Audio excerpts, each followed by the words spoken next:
Peace and greetings, everyone. It's Christina of Witches and Company. In this video, we're going to talk about sacrifice. One thing I do is hold myself accountable for the information that I share. So I want to give different perspectives and different ideas. So therefore, I'm not being judgmental or saying this is the right way or this is the wrong way.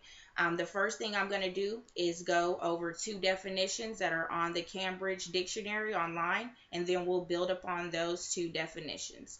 The first one is the act of offering the life of an animal or a person to a god or gods in the hopes of pleasing them or the animal or person that is offered. The next one, the act of giving up something for something else considered more important. So I'm going to build on the first one. In some religions still practiced today, they do often sacrifice animals, chickens, goats, lambs, and things like that as a part of their offering to appease the gods or please the gods or to make the gods happy. They sacrifice the animals. I'm not trying to be judgmental, and so that is still an okay way to do it if that is your beliefs and that's what you want to do, and things like that. I do remember an article about some children that were frozen, and they had unfrozen, and they realized, they were two kids who had took some relaxing herbs to relax, and that the children were a part of the offering. I believe that was in South America. So that is still a way to sacrifice. In my totem video, that's called, Totems in the Fairy Kingdom, I go over different animal meanings and things like that. So sometimes that may be a part of your culture or something that Spirit has led you to do, to sacrifice an animal or things like that. My only thing that I would suggest is to know what the animal means and why you're particularly giving that animal up for your sacrifice, and what it will relate to and help in your benefit. What will be given to give you more? Because giving up a sacrifice or sacrificing something is for you to get something else that's considered more important. So the act of giving up something for something else considered more important. So sacrificing is giving up parts of your personality, your lifestyle, your what was once considered important to you, and you sacrifice it so you can get something better. A person who wants to be a millionaire and be wealthy would have to sacrifice their poverty-minded friends, their poverty-minded mindset within themselves, their doubts, their fears. They would have to make those sacrifices so they could be given something else. If you want to be a different person, you would have to sacrifice your old self to become that better person. Things like that. Those are considered sacrifices. Giving up something to receive something that is more valuable. So a tip that I do personally and that I want to share is the coconut. And the coconut is symbolic to Obachala, which we know in Orishas is also Christ, because he represents the light and the way, and the crown chakra. So one thing I do with the coconut, what I would do is I would bust the coconut open. I could save the juice, drink the liquid inside, save the liquid, pour the liquid over me. Whatever, Spirit tells you to do, you could then place with paper your fears, your doubts, things you want to let go inside of the coconut. Then you would seal the coconut back up, whether it's with string, candle wax, and then you would bury it. You could bury it at a crossroads. You could bury it outside.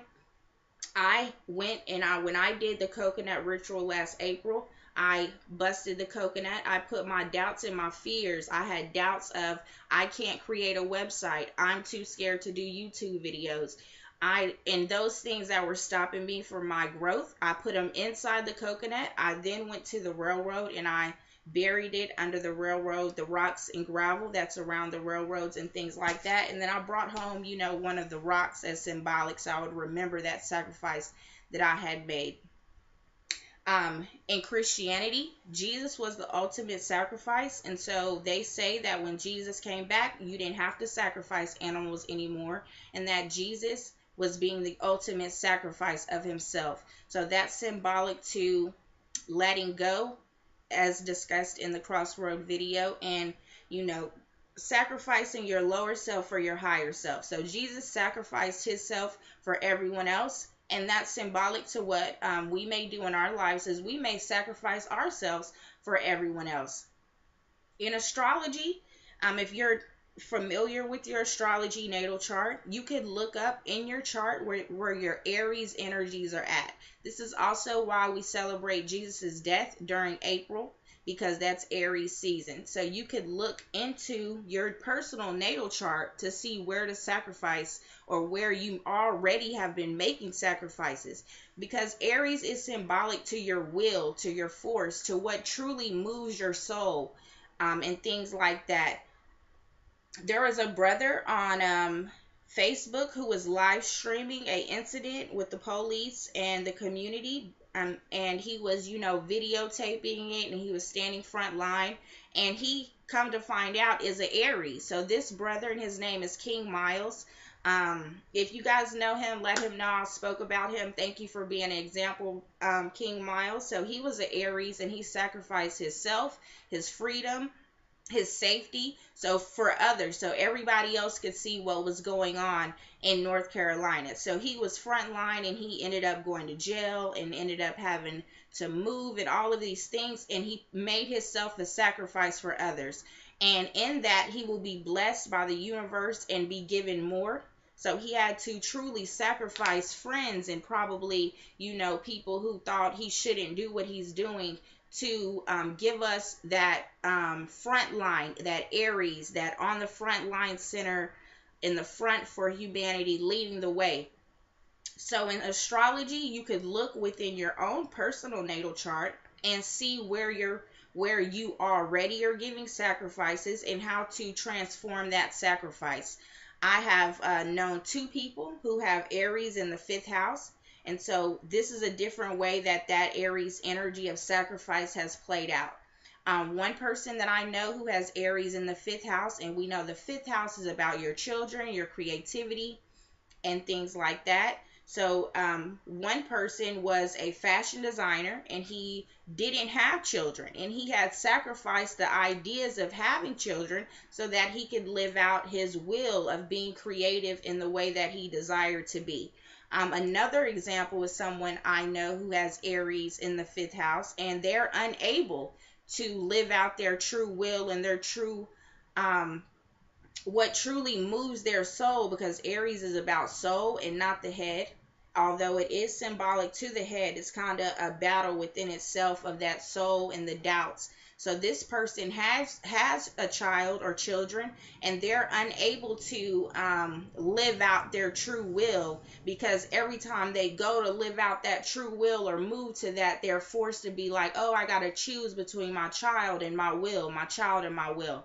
If you have Aries in the sixth house, you may have to sacrifice your home for your true will, to be given something greater. So this is a way to look into your natal chart to see where you personally may need to make a sacrifice, whether it's the doubts that are in your head that are telling you you can't do something, you're not good enough, you're not going to be successful, and things like that. Those are how we make sacrifices, is we look within ourselves of what's holding us back, and if we're going to sacrifice it so we can receive better.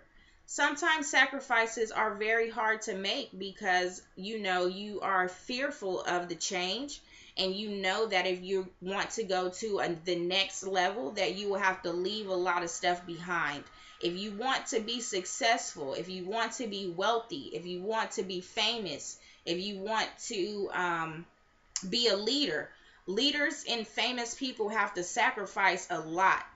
They can't do one and have the same lifestyle. You cannot be a rich, successful person and then want to go to the hood and hang out every day. You have to make a choice of, am I going to be rich and successful, or do I want hood fame? So a lot of people may be successful, and people say, oh, they never visit the hood, they don't give back to the community. That's the sacrifice that they made. I hold myself accountable, and I am imperative about not being judging of other people's past. Witches and Company is about which way to go, and not to tell you which way to go. If in your religion or in your ceremonial practices, you sacrifice animals for your greater good or what you believe to be the greater good, that's okay for you, and that's your path and your journey, and that's what works best for you. If I'm personally a Virgo, I love animals. I hear birds and squirrels and stuff all at my window. I couldn't sacrifice an animal. Death, in that form, is not my belief in death. My belief in death is spiritual, and that you don't have to sacrifice a physical thing. My sacrifice of Lexi may be one day that she dies or she goes away, and I would have sacrificed that idea of Lexi that I discussed in the fairy kingdom and totem video about Lexi being an independent personality trait that was within myself, and then I have groomed her to be very needy on us, so I could have stopped my own independent personality trait. I used to use a lot of curse words in my dialect, and when I express myself, the F word, the B word, the S word, the A word, and I sacrificed those ideas of myself so I could channel better instead of channeling from a lower energy. And that lets me know I should do a video on curse words and how those curse words channel different entities within ourselves. I follow the beliefs that all gods are within, and the gods within me don't ask for animal or human sacrifices other than me sacrificing my own personality traits, my own beliefs, my own doubts, and things that are holding me back. Again, one of the techniques I used was the coconut. This is symbolic to the head and the ego. This is what the coconut is representative of that head, of the ego. And the ego tells us things like, you can't do this, they're not going to like you, are they going to accept you? What are they going to say about you? Those are things that the ego says because it wants to constantly exist. And so I sacrificed personality traits of my ego through the coconut ritual in April of last year, of those doubts. You can't do YouTube videos. You don't know how to make a website. You don't know how to design photos and things like that. So I put those doubts inside of the coconut and then took the coconut to the railroad. And that's how I used my sacrifice through the coconut. Again, you could look within your natal chart to see where you often and most likely are already making sacrifices, and then you could see how to utilize that better.